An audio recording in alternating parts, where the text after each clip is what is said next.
Greetings and salutations and welcome back to Colin's Last Stand right here on YouTube. My name is Colin Moriarty. Today, I'm wearing my Bartender at Large shirt in commemoration of my good friend Eric Castro's birthday. I'm recording it on his birthday. This will go up several days after his birthday, but nonetheless, he is one of my very best friends. He is one of the great people I've ever met, and he's a fan of this show. So, happy belated birthday, Eric Castro.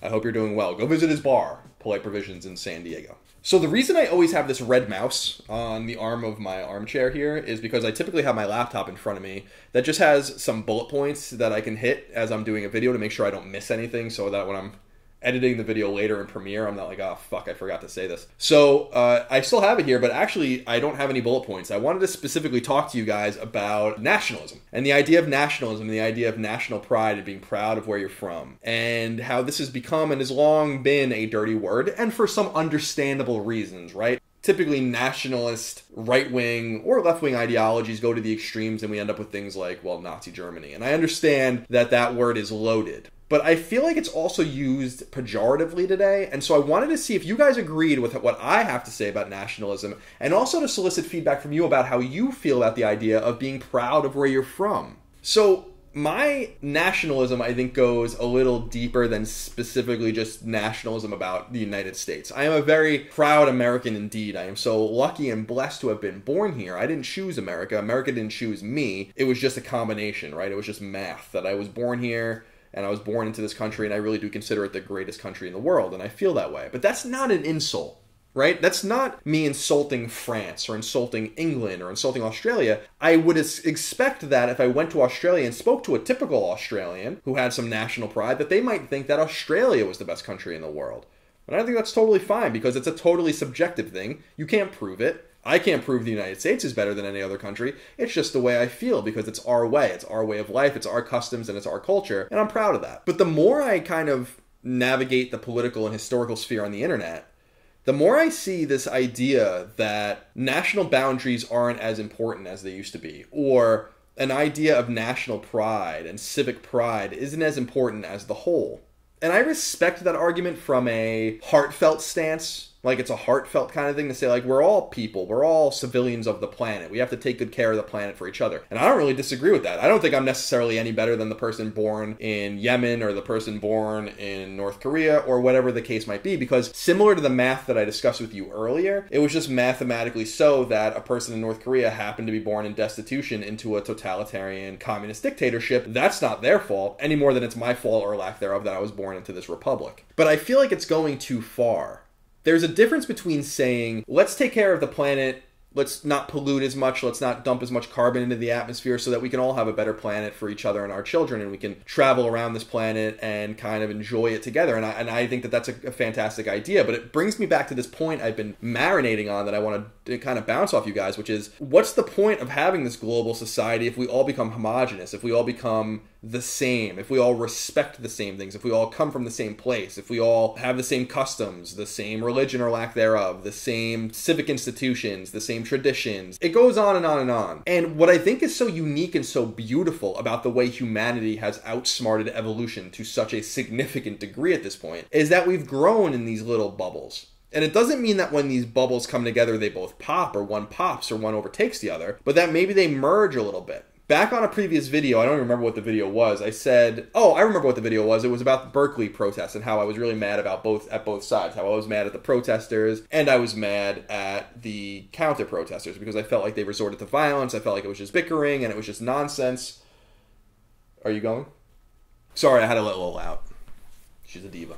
And I in that Berkeley video, I used the term or the sentence, diversity is our strength. And some people really took issue with that. And I was surprised by that because diversity is our strength.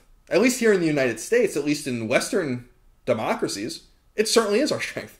Well, what do I mean by that? Well, let me just talk from an American perspective. I know some of you get mad when I talk from a European perspective. I lack.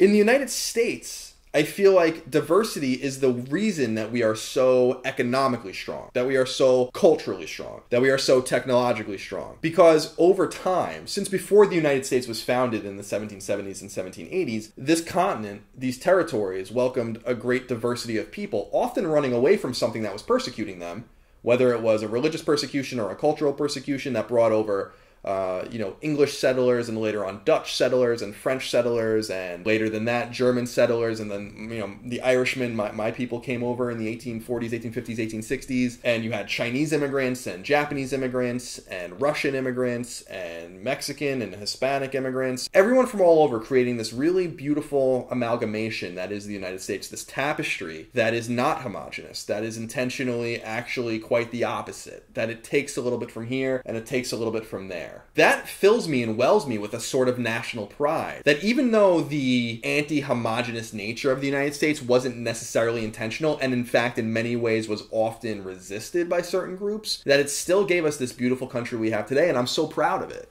I'm so proud of being American. I'm so proud of the United States. And I am, in a way, a fervent nationalist, I guess, in that sense. But I hate when I say that or even think that about myself. I have to kind of second guess it and say, well, does that come from a dark place and a hateful place? And in my mind, I immediately jump to the no. It doesn't. It doesn't come at the sake of anyone else. It says, I'm proud of this here, right now, what we have going on in the United States right now. Just as I would expect a British person to be proud of the UK, just as I would expect a French person to be proud of what France is all about, or what Italy is all about to Italians. And are there things that we would change about our cultures? Or are there things that we're nervous about with our cultures? Of course there is. And there are things that are changing our cultures that are making them a little worse off or a little worse for wear. I think that there probably are. But again, why is it such a dirty thing to say, like, I'm a proud American? I'm a proud British man, or an Irishman, or a Frenchman, or a Russian, or a Chinese person, or whatever it might be. I think that's totally fantastic. And the crazier thing is that through my travels around the world, and I'm not, Magellan or fucking Marco Polo over here. I haven't seen, everything, but I've been to Europe 3 times. I've been to Asia twice. And I've, of course, been to Canada many times. And I even went to Mexico for the first time just some months ago. I take a little piece of wherever I've been and understand what makes those places interesting or good or great or bad. And you can kind of see their own tapestry in motion and the way that they do things in these certain places. When I was in Mexico for the first time just in December, I went to Cabo, and we stayed in a beautiful resort that was very walled off, but we also went around town. And I remember specifically that the drive from the airport to the resort was very empty at first, but then full of destitution that you would just not see in the United States. You would just not see what I was seeing for long periods, for long stretches, just these shacks and these ramshackle kind of situations that are just beyond destitute in the United States. And I remarked that I felt really guilty being there. Here I was 5 miles from that, getting waited on hand and foot, paying basically just a one-sum thing, just lay at a pool, they bring me beers. I was basically turned into a Pacifico can when I was there. I was eating all sorts of good food. I was enjoying myself, and the people that I'm giving tips to are maybe going back to places like that, and I felt really guilty about it. But that's not what I walked away with from Mexican culture. What I walked away with was, these people are really polite, they're kind, they're interesting, they have an interesting, diverse cultural landscape themselves, and they have a lot to be proud of in their country. That's what I walked away from. My being proud of America, or my having my American pride, wearing it on my arms as it were, doesn't come at the insult of their culture. In fact, I took a little bit of their culture and learned a little bit about it. Maybe I'm going to be a little more polite now. Maybe I'm going to be a little kinder. Maybe I'm going to be a little more understanding. The ingenuity, the hard work, the work ethic, all those kinds of things. I've been to Japan twice, and I really love it there. I really love Japanese culture. I was in the video game industry for a long time, covering a Japanese company, Sony, and so I got to know that culture, I think, better than normal Westerners, normal Americans would get to know it, and I was lucky enough to go there twice. And I walked away with an immense amount of respect for Japanese culture. I can see where their sense of nationalism might come from. Do they have things that they need to learn over there? Yeah, I think they do. But nonetheless, they're a homogenous society that has built themselves on a level of honor and respect that I think other countries can learn from to reinforce and make their countries better. It was often said when I was in Japan or talking about it that the CEO of the company works as hard as he possibly can to be the greatest CEO that he can. And the janitor at that company will work as hard as he can to be the best janitor that he can be. And now, that's true all over the world, but that's really endemic in Japanese culture and in Japanese society. And you see it everywhere you go. The bowing, the cleanliness, the respect. There are no garbage cans, yet there's no litter. It's a really remarkable kind of interesting thing going on in Japan. I really took a lot of their own cultural tapestry with me, and I hope to embed that in my own life, because they do things better there in some respects than we do them here. Now, I'm not going to say that all cultures are created equal, because I don't think that that's true either. I think that there are cultures in the world, specifically in a lot of these countries, that really diminish the role of women, that really diminish the role of gay people and trans people. There are 7 or 8 countries, I think, in the world where you can be imprisoned or executed for being gay. I don't think that those cultures are equivalent to American culture. Just don't think that. I think that cultures that diminish the role of women to such an extensive degree that they are second-class citizens, like in Saudi Arabia and like other countries, no, I don't think that we are equivalent cultures. I think our culture is much more progressive. I think our culture is much more diverse. I think it's much more accepting, and I think that that's something else to be proud of. The tapestry gets more complicated, though, because a lot of these regressive countries that don't treat different sorts of people with respect, that don't treat women with respect, or gay people, or whatever it might be, also happen to be the birthing point of a lot of the science and the math that we still use today, that we've built all of these things upon. Language and written language and all these kinds of things come from these areas of the world, and so it's kind of like what's old is new again. Everyone's taking a little piece of what each other has, and we throw the bad ideas away and we can keep and retain the good ideas. And I think that's what's so positive about having a global culture, but it's the way you use those different things that you learn and the way you kind of retain your own traditions, your own civic traditions, your own language, entertainment, whatever, that other people can borrow from. It's important to retain those things as well. It's important to reinforce and strengthen them, and it's important to proliferate them around the world, because that's kind of how you get a little piece of America everywhere. You get a little piece of Korea, or you get a little piece of India, or whatever it might be. And I'm not going to say it bothers me, like in my soul, when people insult in the United States. They're allowed to do whatever you want. I don't really care. But it seems a little bit ignorant in a sense, or a little bit willfully ignorant, or willfully just ignoring of the fact that American culture is at the very foundation of what so many people around the world enjoy and what they use and do and how they do things. Our culture, our entertainment, our technology, and all of those kinds of things are at the very foundation of the world. And I think that that's a really positive thing. But it's not like we were there first. It's not like we were the first ones to do that. It's not like we were the only ones to do that. It's not like we're the only players in town.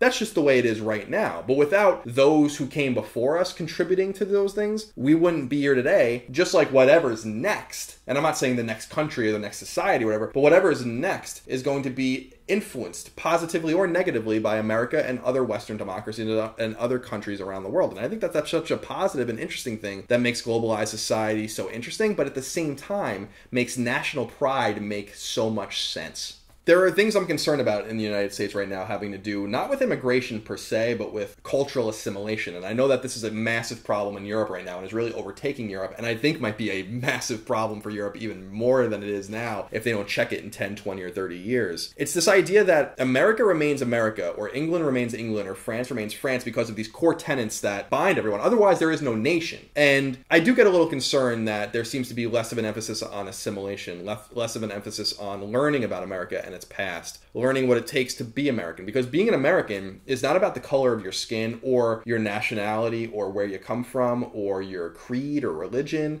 or any of those things, but it is about having something that binds us together, something that makes us American. Us simply occupying the same territory, unfortunately, isn't to me what the definition of being an American is, any more than just being in France makes you French. There's something more to it than that, and it reminds me of, my mom, her parents and grandparents, especially her grandparents' generation, were from Italy. And they intentionally didn't instill a knowledge of the Italian language on her or her sisters. Like, they didn't go out of their way to teach them or kind of make them bilingual because they were afraid that it would unassimilate them, that it wouldn't make them the Americans they so desperately wanted to be. And that was one extreme that didn't make much sense. But now we're having another extreme where it's like the exact opposite, where you don't assimilate at all, or you don't learn the language or the customs or the traditions, and you expect everyone else to adjust around you. And that's the other extreme. And I think somewhere in the middle is that beautiful sweet spot where you can appreciate the cultures that brought you, as it were, the one that brought you, as well as learning about what makes where you are what it is and how you might contribute to its further evolution. So anyway, I think I'm rambling here, but I think you get the idea that there's something special about national pride, that wanting borders around your country and wanting to retain that culture doesn't make you a bad person, doesn't make you a racist or a bigot, as long as your intentions are truly heartfelt. If you don't want a Mexican person to come into the United States and become American because they're Mexican, that's racist. But if you don't want a Mexican person to come into the United States and not assimilate themselves to American culture while retaining the very essence of who they are and where they came from, then I think that that's a totally normal reaction, and I think that that's a total palatable way to feel. And we have to find that balance to retain the United States, but to continue that evolution that's been going on for many hundreds of years, like I said before we even became the United States, as America has slowly evolved. You know, the example I always used is that growing up Irish and Italian on Long Island, I thought it was normal to not only be Irish and Italian, but to be Catholic. But the more you travel around the country, you realize that that's just a small piece of it, that there is a real Protestant force in the United States, obviously, and that, you know, ignorant Colin as a young man didn't know that any different because that was his isolated experience until he learned that that's just one ingredient to the larger concoction. And that is what makes America great. And I am so proud of that. So this is one of those videos where I say I want to do another video kind of building off of it in the future, but I'd like to do this next video a little more immediately. So I want to see what you guys think about this. And I want to read your comments. I want to interact with you in the comments. I want to just ask a few fundamental questions that I'm hoping you can answer. You don't have to answer them in order. You don't have to answer any of them. You don't have to answer all of them. But maybe give me a little feedback somewhere in the scope of, are you proud of where you're from? Do you want to kind of protect the very idea of the country, the nation state, the idea that you do things a little bit differently than others and that that's okay and that it's not necessarily better or worse, but that you have every right to be proud of it? Or do you feel like there's something Byzantine and old about borders and that we will become a more homogenous people that are more citizens of planet Earth first, as opposed to citizens of Belgium or citizens of Mongolia or citizens of South Africa, whatever it might be? I'm kind of curious what you guys think about this because this is something I've been mulling over in my head for a while. And I just feel like maybe the term nationalism, while loaded, and maybe the term nationalism, while often used pejoratively for understandable reasons, might pertain to something more positive than I think we give it credit for, and that we have every right to be proud of where we're from, and that doesn't make us any worse for where. Because I'm a proud American. I hope you guys are proud of where you're from too, and I think we all kind of heighten each other and make ourselves better by thinking about nationalities in terms of not a race, but how we can contribute to each other and how we kind of fill in this puzzle that is Earth with equivalent pieces. Some might be stronger than others at some point, but not always. And I think that it's entirely within the realm of reasonableness to say, I'm a proud American, and to stand there. And for that not to be insulting to anyone, but to be a fact of life. So let me know what you think. I'll see you guys in the comments. Keep it respectful. Thumb up the video if you like it. Thumb down if you don't. I know this is a little bit of a different kind of video because it's much more conversational, much more looser. Again, I don't have bullet points at all. My laptop's actually off. It just went to sleep. So let me know. Let me know what you think. And hopefully we can have something positive come out of this. And then I'll do another follow-up video with some of your comments. And we'll go from there. All right. I'll see you guys next time for Colin's Last Stand. Thank you so much for your support. Keep on learning.